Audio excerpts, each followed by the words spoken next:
Sekolah itu yang membentuk guru. Ya. Guru dulu sama sekarang beda. Kalau dulu guru kita takut ya sama guru. Ya. Kita aja kalau dimarahi dilempar Kapur itu, ya. kita takut banget. Itu ya sekarang udah beda. Ya. Apa yang membedakan membuat ini di rumah itu dulu kita takut sama orang tua. Dulu kalau pulang maghrib masih mengendap-endap. Kalau orang tua ngomong kita mesti diem. Ya. Kalau di sekolah kita dengan guru takut. Sekarang anak-anak dengan guru lebih kritis. Saya bilangnya kritis, bukan berani ya, kritis. Karena ternyata perubahan pendidikan itu ada satu faktor lagi, yaitu teknologi informasi.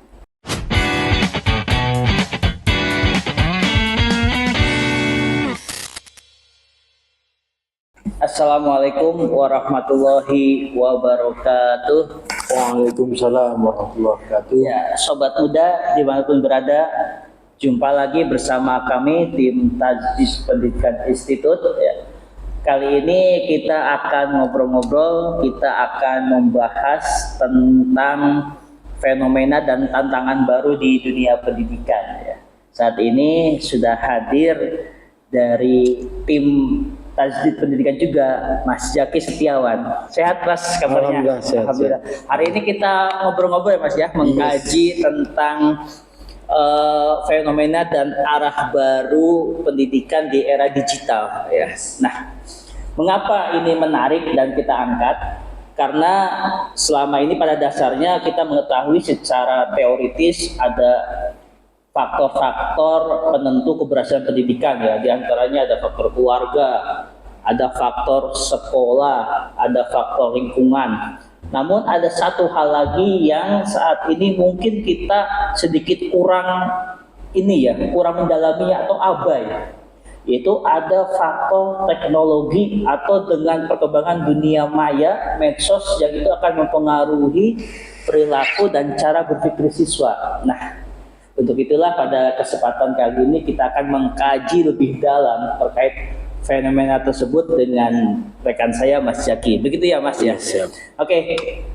Sohi muda, sebagai awalan pengantar mengapa tema ini kita angkat, mungkin Mas Zaki bisa memberikan ulasan terhadap pemirsa terkait dengan ini ya. Selama ini kita mengenal 3 faktor sukses penentu pendidikan ya. Di antaranya ada keluarga, terus kemudian ada faktor sekolah, dan ada faktor lingkungan. Nah, coba Mas Zaki bisa terangkan nggak dulu perkembangan dulu itu ketiga faktor ini bagaimana bisa mempengaruhi pendidikan, Mas?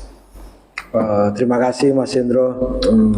Assalamualaikum warahmatullahi wabarakatuh. Waalaikumsalam warahmatullahi wabarakatuh. Lama kita nggak berdiskusi bersama. Iya. Ya, kita lama nggak berdiskusi karena ini ada tema baru yang menarik, kita diskusi lagi ya. Betul. Memang menurut perkembangan zaman, teknologi informasi memang sudah mendominasi. Kalau kita merujuk ke teori evolusi, bahwa orang yang bisa bertahan dalam evolusi itu bukan yang terkuat, tetapi yang paling adaptif. Ya. Makanya dinosaurus musnah, tetapi kecoa tetap ya. Konon katanya kecoa itu hewan paling adaptif sejak bisa adaptasi ya. Oke. Salah satunya di bidang pendidikan ya. Ya. Dulu ketika kita masih sekolah ya, kita based on aja experience kita ya.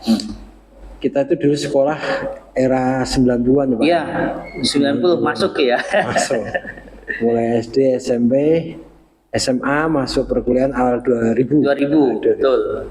Itu kita dulu sekolah itu memang faktornya cuma 3 ya. Sekolahnya, rumah sama lingkungan. Di pembentuk pendidikan itu 3. Yang pertama keluarga. Keluarga dulu pendidikan paling awal ya. Kalau dulu kita sebut Madrasatul Ula, Al-Madrasatul Ula. Ibu itu sebagai madrasah pertama. Itu dulu memang begitu ya. Yang mendidik kita pertama kali keluarga.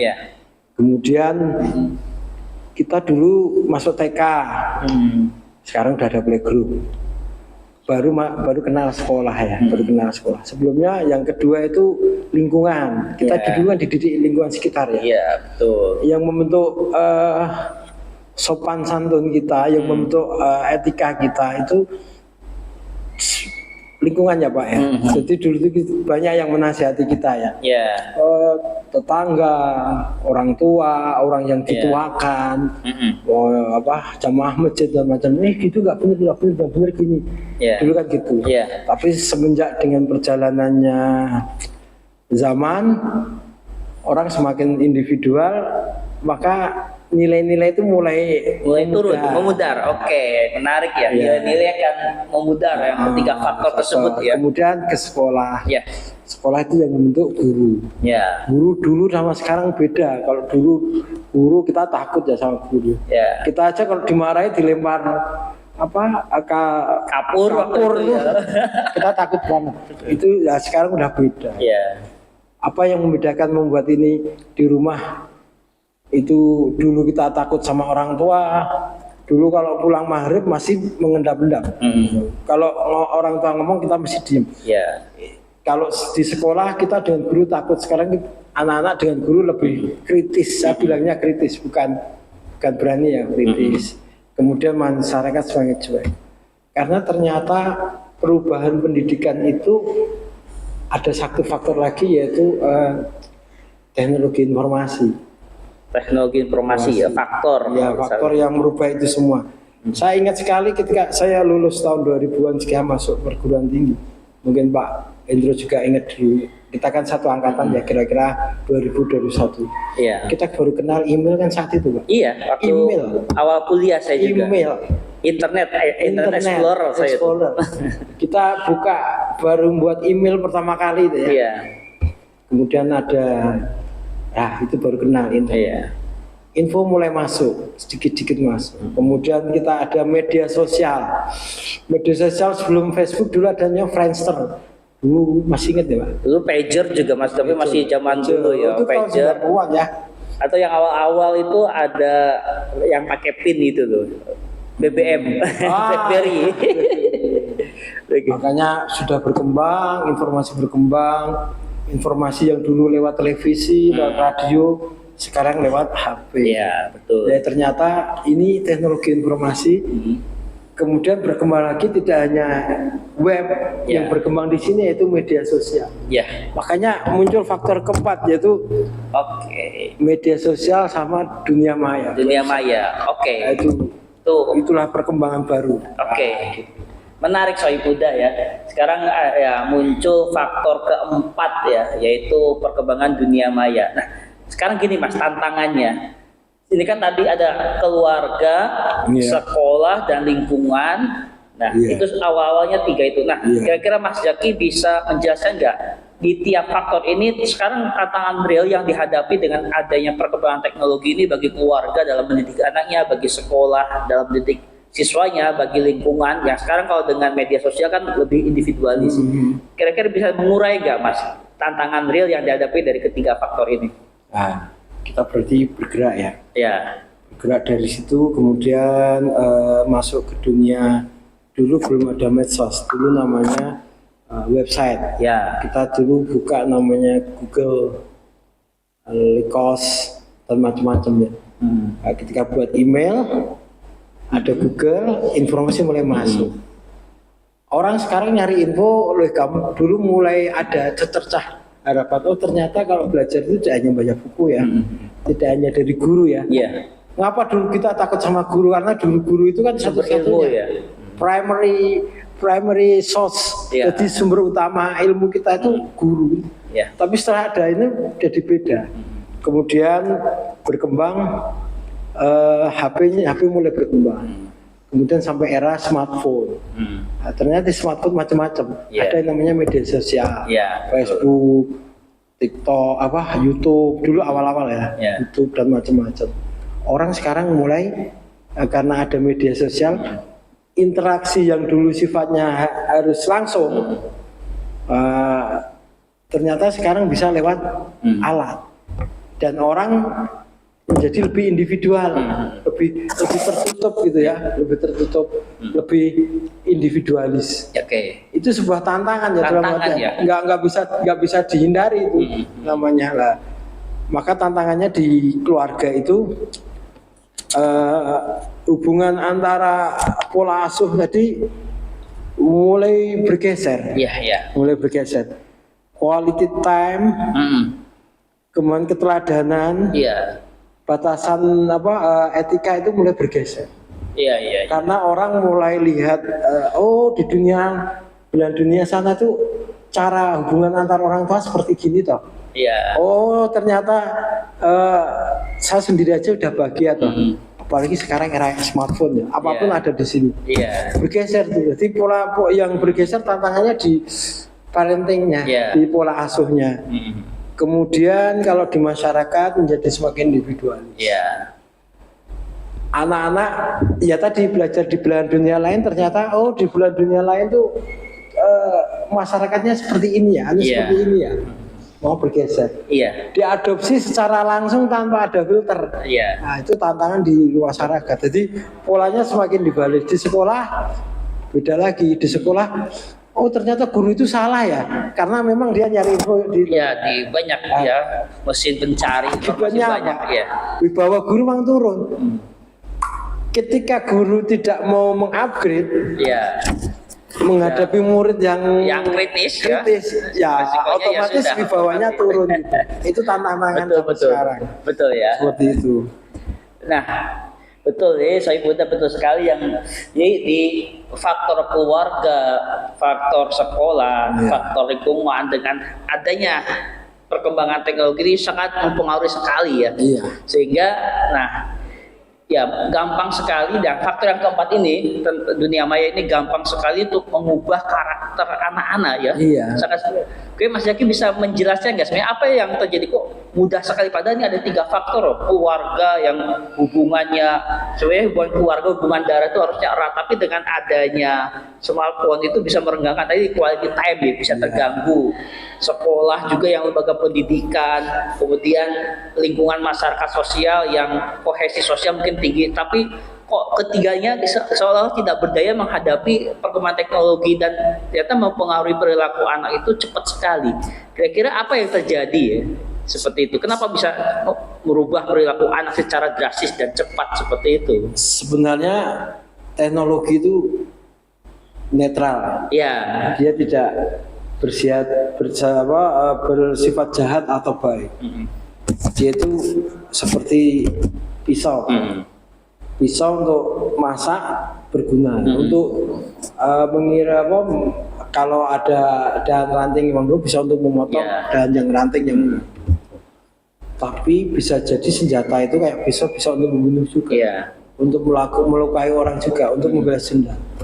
Jadi yang penting itu sebenarnya the man behind the gun. Jadi faktornya orang yang di belakang senjata. Senjatanya itu sebenarnya mau digunakan untuk apa? Tapi mengapa orang kok bisa berubah? Karena kita mengalami yang namanya information flooding, banjir informasi. Banjir informasi di saat kita belum siap, tapi informasinya masuknya cepat. Betul. Kalau dulu kita ikuti ya. Siapa tuh yang ahli filsafat itu siapa? Si Rocky Gerung itu ya. Dia bilang kalau orang-orang Prancis, anak-anak Prancis itu masih kecil diajari yang namanya liberal of art, jadi belajar untuk memahami seperti itu. Jadi orang kita itu ya karena kelemahannya kita tidak punya tools ilmu yang untuk menyaring banjir informasi tadi, sehingga informasi itu hanya diterima saja mentah-mentah gitu ya. Informasi yang banjir masuk itu yang merubah masyarakat. Jadi orang tua yang semakin berani dengan orang tua, semakin kritis. Sebenarnya awalnya semakin kritis itu bagus ya. Tapi kalau tidak diimbangi dengan value yang baik, seperti the man behind the gun tadi, pistolnya itu mau diarahkan ke siapa. Tapi kalau orangnya sudah punya value yang kuat, sudah punya nilai-nilai yang kuat, etiket yang kuat, masih ditembakkan pas yang pas. Betul. Gitu. Jadi memang ketidaksiapan ya secara umum masyarakat kita di Indonesia yang tidak memiliki filter ya, sehingga dengan banjirnya informasi ini kolaps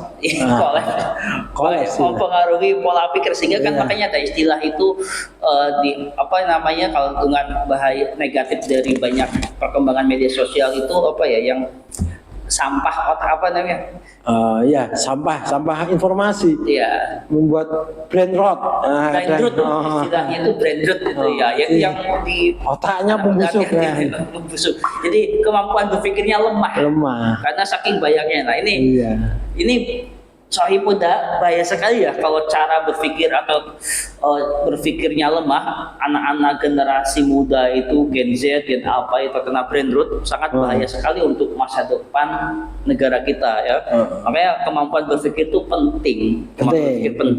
Sementara banjir informasi, anak-anak kita belum siap, ya nanti resiko brain rot itu bisa menjadi bahaya kuat. Nah, sekarang gini. Coba analisa Mas Jaki ya, dengan adanya faktor baru itu ya, selain ketiga faktor, ada keluarga, sekolah, lingkungan, ada faktor baru yang sangat mempengaruhi. Nah, sekarang bagaimana strategi yang efektif agar kehadiran faktor baru ini ya dunia maya, karena kita tak bisa menolak sama sekali kehadiran itu ya, karena memang sebuah keniscayaan itu ada. Nah, sehingga apa sih yang strategi yang pas untuk dunia pendidikan ya, untuk mendidik generasi muda agar benar-benar memiliki kualifikasi yang SDM yang mumpuni, Mas? Strateginya seperti apa? Ibaratnya tadi senjata ya. Jadi yang dikelola itu orangnya menjinakkan diri sendiri. Makanya salah satu caranya yaitu teknologi itu bukan ditolak, tapi harus dimanajemen dengan baik, harus dikelola dengan baik. Contoh, kayak orang bilang literasi. Literasi itu kan bahasa umum lah. Literasi itu membaca gitu ya. Yang dihidupkan itu sebenarnya ya kebiasaan membaca. Bagaimana memanfaatkan teknologi untuk kebiasaan membaca? Ya yang dibaca ya kita baca ya buku-bukunya, e-book-e-booknya. Anak-anak dibiasakan membaca, kemudian berdiskusi. Media sosial itu bisa dimanfaatkan untuk berdiskusi gitu. Harus ada orang-orang yang harus stand up the crowd, jadi harus muncul di permukaan. Jadi mereka kalau mampu ya katakan dia mampu. Kalau Anda harus membenarkan yang dia nggak pas gitu. Jadi teknologi itu harus dijinakkan, bukan dihindari, tapi harus dijinakkan. Jadi kalau literasi ya dipakainya ya untuk membaca, nyari e-book. Kalau pakai AI itu saat-saat ketika memang butuh AI, butuh untuk jawaban-jawaban yang singkat. Tetapi anak-anak harus juga dibiasakan untuk mencari rootnya, akar-akarnya itu. Jadi memang harus ini gerakan literasi, gerakan diskusi. Istilahnya harus social movement, harus gerakan sosial. Tidak bisa kita pasrahkan ke sekolah, tidak bisa kita pasrahkan ke keluarga, tidak bisa dipasrahkan hanya ke lingkungan. Memang harus simultan tiga-tiganya. Makanya anak-anak itu harus yang kecil lah, mulai dari yang kecil, membiasakan membaca, membiasakan untuk memikirkan. Nah, sekarang kayak ada Indonesia mengalami bahaya mengalami darurat membaca. Orang Indonesia itu kan nggak suka membaca, katanya. Tapi saya yakin masih banyak yang suka membaca. Jadi kalau baca berita itu mesti cuma headline-nya, judulnya, kemudian disimpulkan. Harus ada gerakan social movement yang menggerakkan. Kalau itu bacalah yang lengkap. Memang harus dengan gerakan-gerakan sosial yang simultan antara sekolah, lingkungan maupun keluarga.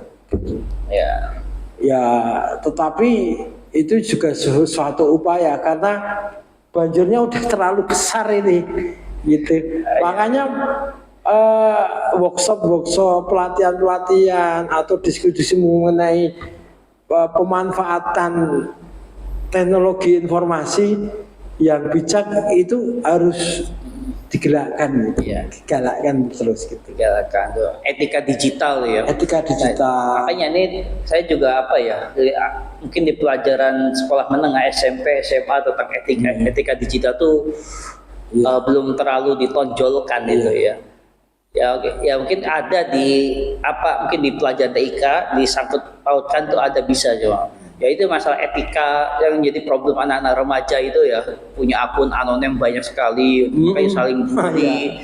Nah itu sebenarnya etika digital itu memang perlu di sekolah juga perlu bangun, perlu ada fokus perhatian bersama ya terhadap itu ya. Itu memang anak-anak itu kadang punya akun lebih dari satu. Ya. Satu akun resminya anak-anak untuk ngupload, ada satu akun untuk stalking gitu, untuk menstalking teman-temannya. Biasanya itu yang anonim itu. Maka jangan lihat aja di beberapa Instagram itu ada yang nol posting, tapi aktif gitu. Biasanya itu akun-akun untuk stalking gitu biasanya.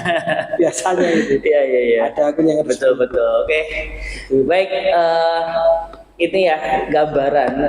Ini kita episode pertama ini ya, membahas tentang arah pendidikan di era digital yang ada faktor baru masuk ya, media sosial, dunia maya yang itu pengaruhnya luar biasa, sehingga perlu ada tadi kesimpulan pembicaraan yang disampaikan Mas Zaki, memang perlu ada ini ya, diterima dulu ya, diterima kemudian dikelola, di manajemen ya, itu kesimpulan pembicaraan diskusi kita pada kali ini. Oke, mungkin Mas Zaki sebagai penutup ada closing statement menyimpulkan dari awal sampai akhir. Mungkin pembicaraan kita ini titik poin tekannya di mana, Mas? Oke, closing statementnya, marilah kita hadapi era digital ini dengan bijak. Mari kita menggerakkan anak-anak untuk kembali, sebenarnya menurut saya ini menggerakkan literasi. Nah, literasi dulu. Salah satu cara menaklukkan dunia digital dengan menghidupkan literasi. Iya. Literasi itu apa lah, nanti kita bisa diskusikan. Banyak betul sekali. Bijak ya, terima bijak dan perkuat literasi. Karena sekarang terjadi yang namanya kebanjiran, banjir informasi yang itu berpotensi untuk brain rot anak-anak kita sangat besar sekali, Sohibul. Begitu. Baik, mungkin itu dulu sementara ya pembicaraan kita ya, tema pertama. Nanti akan dilanjutkan dengan tema-tema berikutnya tentang bagaimana ya kehadiran IT ini bisa menjadi titik untuk pengembangan diri yang optimal, seperti itu ya. Nanti di lain kesempatan insya Allah ya Mas Zaki. Terima kasih atas kehadirannya, mudah-mudahan bermanfaat. Demikian Sohib Muda pertemuan kita pada hari ini. Kami undur diri, mohon pamit. Assalamualaikum warahmatullahi wabarakatuh. Waalaikumsalam warahmatullahi wabarakatuh. Terima kasih.